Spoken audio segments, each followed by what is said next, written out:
Pourquoi? Pourquoi je ne l'ai pas écouté? Pourquoi? Pardonne-moi, mon Dieu, pardonne-moi. Sauve-moi. Sauve-moi, mon Dieu.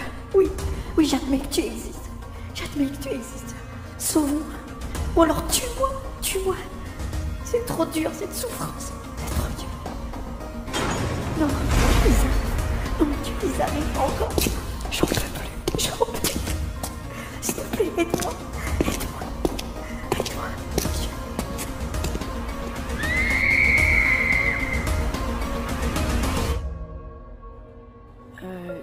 Excuse-moi Sophie, mais je t'apprécie, hein.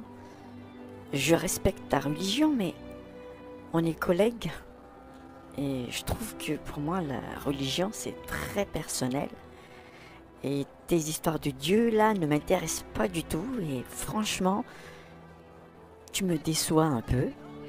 Quelqu'un d'aussi intelligent que toi qui croit à ces choses. Mais Sophie, je ne suis pas religieuse comme toi, mais j'aime la justice. Je défends les causes des homosexuels, des pauvres, des faibles. Enfin, je te respecte, mais respecte le fait que je ne crois pas en ton Dieu. Jésus est un mythe. C'est une histoire inventée pour exploiter les faibles, genre donne ta joue gauche si on frappe la droite. Mais ouvre les yeux. Ok. Pardonne-moi si je t'ai choqué, Nicole. Mais comprends-moi, tu es mon amie au travail et je t'aime bien, je t'aime beaucoup. Et imagine-toi voir quelqu'un se diriger vers un ravin, quelqu'un que tu aimes. Tu ne l'avertirais pas? Sophie me parlait de Jésus, de son amour, de son sacrifice. Mais pour moi, c'était tellement absurde, une histoire impossible à croire, tellement illogique et irrationnelle. Sophie m'énervait, car même au travail, je vois bien que dès qu'elle est seule, même devant la machine à café, elle parle toute seule. En fait, elle prie. Quel fanatisme! Pour moi, les églises sont faites pour ça, et au boulot, c'est le boulot. Même dans les métros, non seulement il y a des mendiants qui perturbent les gens, mais maintenant il y a ces fanatiques qui perturbent la tranquillité des gens en parlant de Jésus dans le métro. J'en avais marre. Les églises sont faites pour ça, pas le métro. Mais je ne savais même pas ce que cela voulait dire réellement, le mot église. Et puis, cette nuit, cette fameuse nuit qui a changé toute ma vie, toute la vie de la planète Terre. Nous rentrions d'une fête d'école de Tia, la fille de Sophie, et après l'avoir amenée manger son plat préféré, nous avons emmené Tia et Noémie, ma fille, manger une glace au bord de la mer. Les filles étaient en train de s'amuser quand, soudain,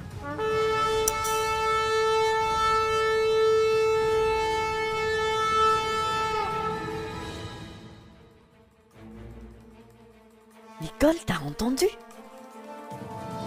Ben oui, c'est un bateau. On est au bord de la mer. Non, c'est pas un bateau. Non, c'est... Seigneur, ça commence. Ça commence.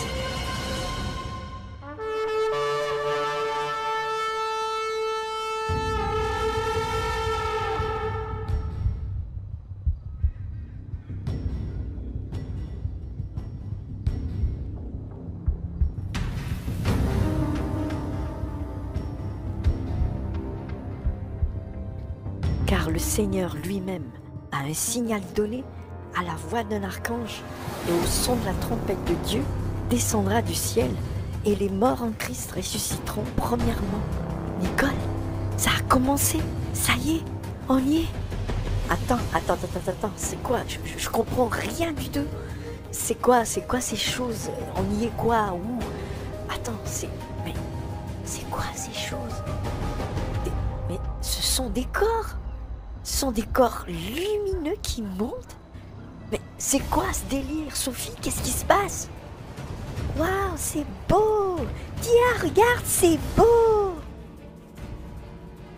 Ensuite, nous les vivants qui serons restés, nous serons tous ensemble enlevés avec eux sur des nuées.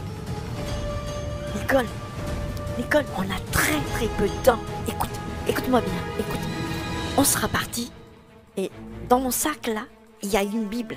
Tu regarderas dans 1 Thessaloniciens chapitre 4, versets 16 et 17 et tu comprendras ce qui se passe. Tout est dit dans la Bible, ce qui va se passer, tout est dit. Et rappelle-toi de ce que je te dis. Ne les laisse jamais t'implanter quoi que ce soit. Résiste. Tant qu'il y a de la vie, il y a de l'espoir en Jésus. Lis la Bible et tu comprendras tout. J'ai alors compris que je ne verrai plus Sophie, je ne verrai plus Tia, et surtout, je ne verrai plus ma fille, Noémie. J'ai tout perdu cette nuit, mais c'était ma faute.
Jésus a dit à ces personnes, « Vous êtes la lumière du monde. » Ce jour-là, toutes les lumières du monde ont été enlevées de la terre. Beaucoup croyaient qu'ils étaient la lumière, mais beaucoup furent déçus. Ils furent laissés. Cette lumière n'était pas la connaissance de la Bible, ni le fait d'appartenir à une telle ou telle dénomination, ni le fait même de suivre des règles et des lois, et surtout pas des trésors et richesses amassées sur la terre. Mais cette lumière, c'était la présence du Christ, la présence de l'amour authentique du Christ en chacun de ces êtres enlevés, car ils avaient le cœur pur devant le Seigneur.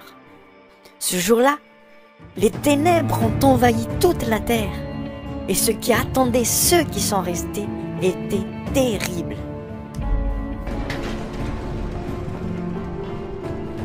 Persécution très dure pour les chrétiens non enlevés et qui choisissaient de garder leur foi. Mais c'était tellement dur que beaucoup ont renié Jésus. Maintenant moi, la femme athée qui persécutait ceux qui prêchaient dans les métros, je regrette. Maintenant car les métros sont désormais impraticables. À cause de l'insécurité, les agressions et les attentats quotidiens.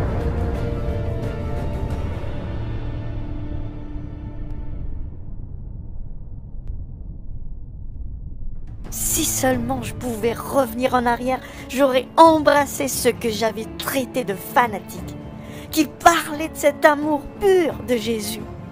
J'étais aveugle, mais il a fait grâce. Après avoir passé des moments terribles en prison, violé, torturé, je fus libéré d'une manière miraculeuse et je fais partie de la résistance avec des frères, tous des anciens chrétiens, laissés lors de l'enlèvement, mais qui, comme moi, ont gardé l'espoir en Jésus. Vous tous qui êtes là, vous voyez ce qui se passe dans ce monde. Si vous êtes là, c'est que vous avez résisté. Aujourd'hui, si vous n'avez pas la puce électronique implantée en vous, vous ne pouvez plus acheter, vendre, ni faire quoi que ce soit. Vous êtes traqués, torturés, massacrés. Mais vous avez choisi de résister. Nous avons raté l'enlèvement, mais Dieu nous donne une seconde chance. Ce sera dur, très dur.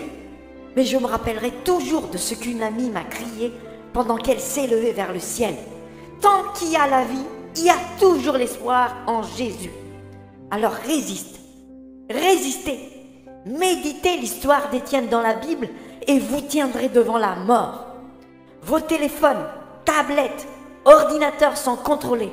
La Bible est interdite et ils savent qui détient la Bible sous forme électronique. Nous sommes obligés de revenir à la forme papier, mais la plupart a été détruite, brûlée, mais il en reste. Méditez, apprenez les versets par cœur et encouragez-vous les uns les autres. La parole de Dieu reste vraie. Apocalypse 2:10. Sois fidèle jusqu'à la mort et je te donnerai la couronne de vie.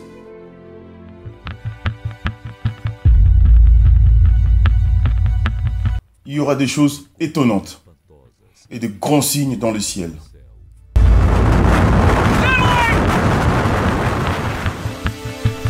Des événements terribles se sont produits et des phénomènes puissants ont surgi.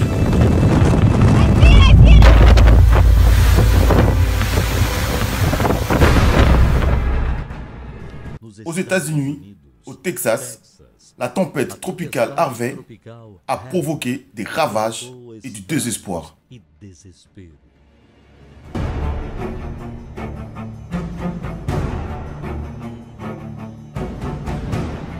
L'ouragan dévastateur Irma a laissé une trace de destruction et de mort partout où cela se produit.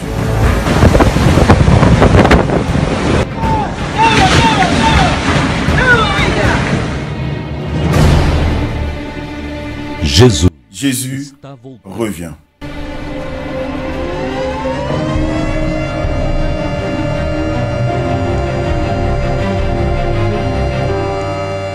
Au Mexique, un tremblement de terre d'une magnitude de 8,4 enregistré sur la côte sud du pays est déjà l'un des plus forts qu'il y a eu en Amérique latine.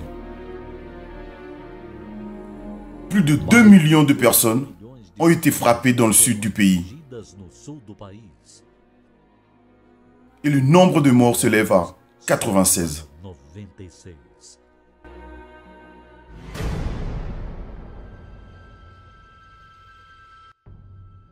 La situation au Mexique est très moche, très difficile.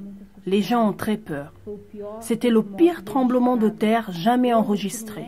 Aujourd'hui, ici au Mexique, nous avons vu 2 signes du retour de Jésus.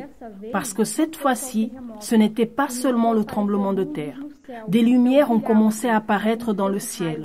Le ciel a brillé comme si c'était un éclair. Mais il ne s'agissait pas d'éclairs. Cela ressemblait à des lumières dans le ciel ici au Mexique. Si bien qu'aux informations, il disait « tremblement de terre dans le ciel du Mexique ». Il y aura des signes dans le soleil, dans la lune et dans les étoiles. Et sur la terre, il y aura de l'angoisse chez les nations qui ne sauront que faire, au bruit de la mer et des flots.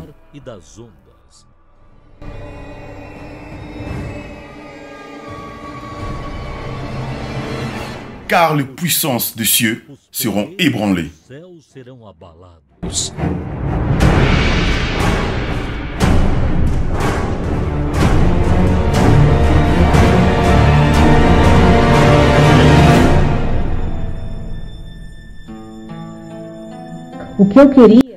Ce que je voudrais, c'est que vous puissiez transmettre ce message à ma famille, à nos familles, que le fait de croire que Jésus est le Sauveur, le fait de ne pas faire de mal à personne, ne garantissent pas le salut. Et je suis énormément préoccupée pour ma famille au Brésil. Tout cela, Jésus l'a déjà dit. Tout cela est le retour de Jésus. Alors je voudrais donc que vous transmettiez ce message à notre famille pour comprendre que Jésus est à la porte. Jésus revient. Alors, on verra le Fils de l'homme venant sur une nuée avec puissance et une grande gloire. Quand ces choses commenceront à arriver, redressez-vous et levez vos têtes parce que votre délivrance approche. Vossa redenção se aproxima.